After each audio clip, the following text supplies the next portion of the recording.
संगारेड्डी में चलती कार में भयानक आग, नंदी कंदी नेशनल हाईवे पर बड़ा हादसा टल गया। तेलंगाना के ज़िले संगारेड्डी में एक चौंका देने वाला वाक़या पेश आया, जहां चलती कार में अचानक आग ने भड़क उठी।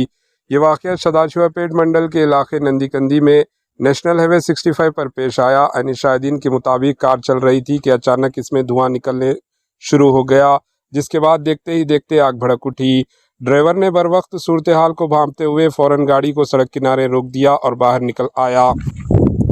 अनिल शाहिदीन के मुताबिक कार चल रही थी कि अचानक इसमें धुआं निकलना शुरू हो गया, जिसके बाद देखते ही देखते आग भड़क उठी। ड्राइवर ने बर वक्त सूरत हाल को भांपते हुए फ़ौरन गाड़ी से सड़क किनारे रोक दिया और बाहर निकल आया। इस हाजिर दिमागी की वजह से एक बड़ा जानी नुकसान होने से बच गया।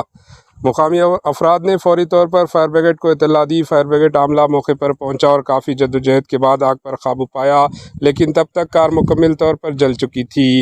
इब्तिदाई इत्तलात के मुताबिक आग लगने की वजह शॉर्ट सर्किट बताई जा रही है, ताहम पुलिस मामले की जांच कर रही है। नेशनल हाईवे पर पेश आने वाले इस वाक़े के बाद कुछ देर के लिए ट्रैफिक भी मुतासिर रही। Bureau report, AHN news.